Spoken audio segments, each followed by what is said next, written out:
Let me ask you this question. When was the last time you felt sorry for someone? When was the last time you felt sorry for someone?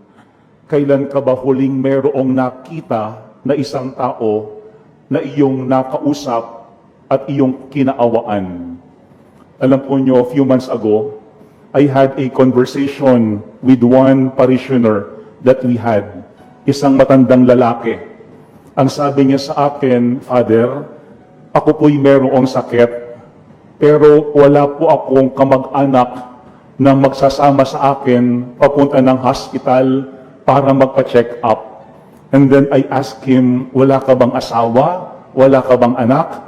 Ang sabi niya, Father, matandang binata po ako. Meron po ako mga pamangkin. And I asked him, bakit hindi mo sabihan yung iyong mga pamangkin to accompany you sa hospital for your regular check-up? Ang sabi niya sa akin, Father, lahat po sila ay busy. Sila'y may kanya-kanyang pinakakaabalahan. And I told him, ganito, lumapit ka sa kasama mong member ng Knights of Columbus. Pasama ka sa kanila para ikaw ay makapagpa-check up, para talagang ma-address ang iyong karamdaman. Alam po nyo, few weeks ago, he passed away. At binless ko po yung kanyang mga labi. Pero habang binabasbasan ko yung kanyang mga labi, nakaramdam talaga ako ng awa, ng pagkabagabag, na dahil ang taong ito walang malapitan nung panahon na siya ay nangangailangan ng kasama para siya ay magpa-check up sa hospital. Last Sunday, meron akong conversation with a woman. And then during that conversation, she told me yung lahat ng kanyang mga anger. Ang totoo, habang kausap niya ako, siya'y sumisigaw. Kasi siya'y galit na galit. No? Pinakikinggan ko lamang siya sa lahat ng kanyang mga sinasabi, sa lahat ng kanyang mga galit. And after telling me all these things, no, on top of her voice, ang sabi ko sa kanya, tapos ka na? Ang sabi niya, opo, Father, tapos na po ako. Ano po yung aking penance? And then I gave her yung penance, and I told her, you pray the act of contrition. Ang sabi niya sa akin, Father, sa bahay ko na lamang dadasalin. Hanggang ngayon, galit pa rin po ako. Alam niyo, paglabas niya sa kumpisalan, nangiti lamang ako. Ang sabi ko sa aking sarili, ano yung nangyari? Nakakaawa. Bakit? Because I could feel yung kanyang anger in her heart. Ito yung unang ating tignan. When was the last time that you felt sorry for someone and why? Meron ka bang nakausap? Meron ka bang nakita? Meron ka bang kakilala na iyong kinaawaan? Today in our gospel, Jesus felt something when he saw the huge crowd. Ang sabi ng ating gospel, at the sight of the crowds, Jesus' heart was moved with pity for them. Alam niyo, magandang detail po yun. Jesus' heart was moved with pity for them. Pwede naman na yung anak ng Diyos walang pakiramdam. Pwede namang si Jesus, trabaho lamang ang lahat. Pwede namang si Jesus, gagawin lamang niya yung kanyang misyon. Focus lamang siya sa kalooban ng Ama. Pero hindi. When we look at our gospel today, we are reminded that Jesus is not only fully divine, but He is also fully human. Merong nararamdaman si Jesus kapag siya'y merong nakikita ng mga tao na kaawa-awa at kahabag-habag. Pero notice the reason why Jesus' heart was moved with pity for these people. Ang sabi ng ating gospel, because they were troubled and abandoned, like sheep without a shepherd. Very clear yung reason bakit naawa, nahabag si Jesus sa mga tao na kanyang kaharap. Two things. Number one, because they were troubled. Sila'y nababahala, sila'y nababalisa, napakaraming pagkabagabag sa kanilang mga kalooban. We know that there are many reasons why we could be troubled. Pwedeng tayo ay nababagabag because of grief, because of loss. Merong namatay. Maybe also because of conflict in a relationship. merong mga tao na ayaw tayong kibuin at ayaw nating kausapin. Sometimes even yung ating mga problems, for example sa work or sa business, yun ang nagiging dahilan bakit tayo nababalisa at nababagabag sa ating buhay. Let me ask you that question, what is troubling you right now? Ano ba yung pagkabalisa, pagkabagabag na meron ka sa iyong puso, sa iyong kalooban? Sabi nung isang nabasa kong libro, lahat tayo may mga troubles, may mga anxieties, may mga problems sa ating buhay. Iba-iba nga lamang yung ating mga hinaharap na difficulties and troubles in life. Pero sabi nung nabasa kong article, mayroong 3 ways for us to address life troubles. Tatlo daw yung ating dapat gawin para harapin yung mga bagay na nagiging daan para tayo mabagabag sa ating buhay. Number 1, identify the root cause. Identify the root cause.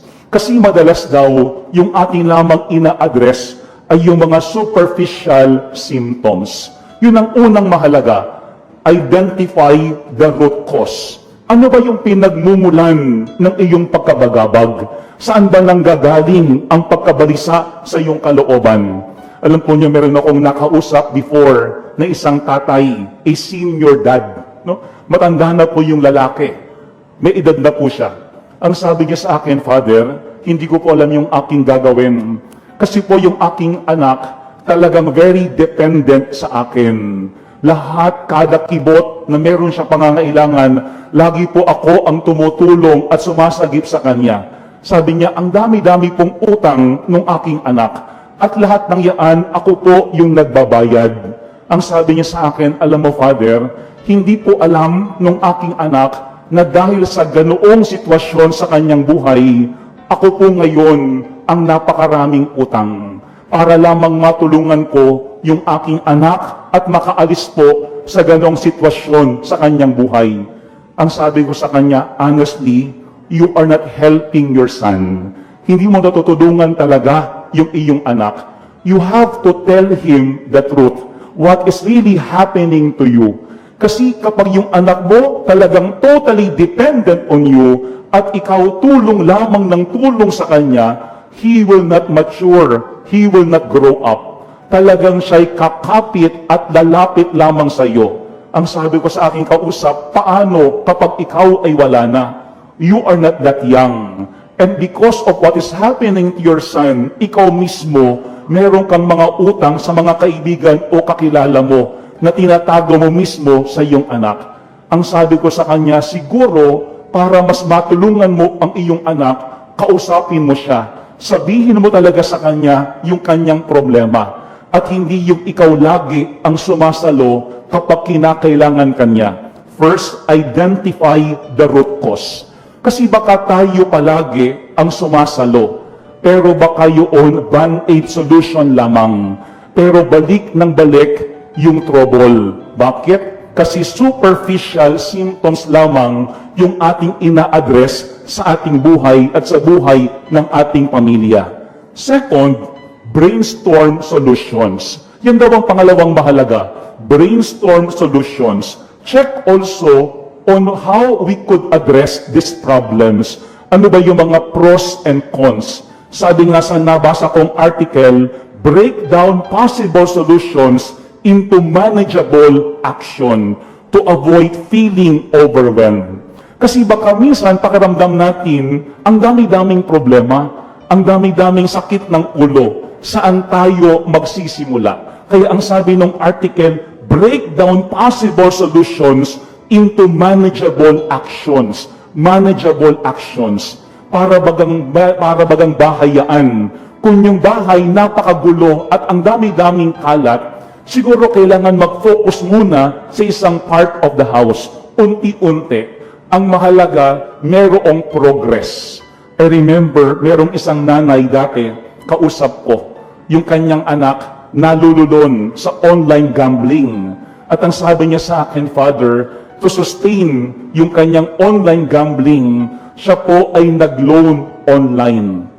Ang sabi ko, yan talaga ang malaking problema. Kasi hindi hihinto yaan, hindi titigil yaan. Ang sabi ko dun sa babae, you have to talk to your son that he has to stop that online gambling and start paying yung kanyang online loan. Kasi kapag hindi niya sinimulan ayusin yung kanyang buhay, siya mismo matatrap sa cycle na yaan. Ito yun ang pangalawang paalaala sa atin.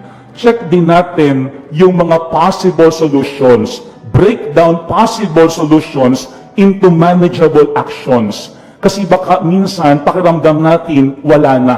Kasi napakalaki at napakaraming problema. Pabayaan na lamang natin. Kaya yung pangatlong mahalaga daw is execute proactively.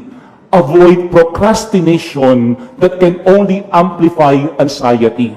Kasi baka minsan alam natin na mayroong problema at alam natin paano i-address yung problem na yun, pero we tend to procrastinate. Saka na lamang, maiintindihan naman yan.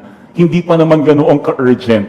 Pero ang sabi niya, if you feel overwhelmed, take a break before continuing. Kasi ang mahalaga, meron kang ginagawa even little steps para ma-address yung problem, yung trouble sa buhay. Ito yung unang reason why Jesus felt sorry for these people.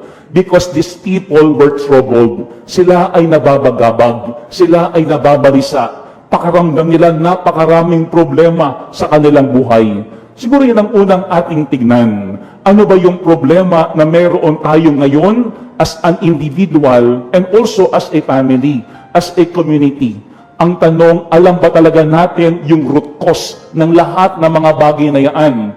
O baka may mga pakakataon, we are also in denial. Alam po niyo, meron akong nabasang isang libro na ang sabi doon, minsan daw yung ating buhay ay parang onion, no? Sibuyas. Na habang binabalatan mo yung sibuyas, lalo kang naiiyak. No? Habang binabalatan mo yung sibuyas, lalo kang naiiyak. Pero ano ang sabi ng librong yun? Mahalaga na unti-unti balatan mo yung sibuyas para makita mo talaga ano ba yung core, yung cause ng problem. First, because these people were troubled. That is why Jesus was feeling sorry and had pity on them. Pero second, our gospel tells us that Jesus felt sorry for these people because they were abandoned. Yun ang mas nakakalungkot. May problema na nga, may pinapasa na nga, pero wala pang pagkakatiwalaan, wala pang nalalapitan, at wala na tayong pakiramdam, at wala na tayong awa sa ating kapwa. Ang kailangan natin ay hindi lang marami at masipag na manggagawa, kung hindi mga manggagawa na mayroong habag at malasakit katulad ni Jesus sa ating kapwa. Amen.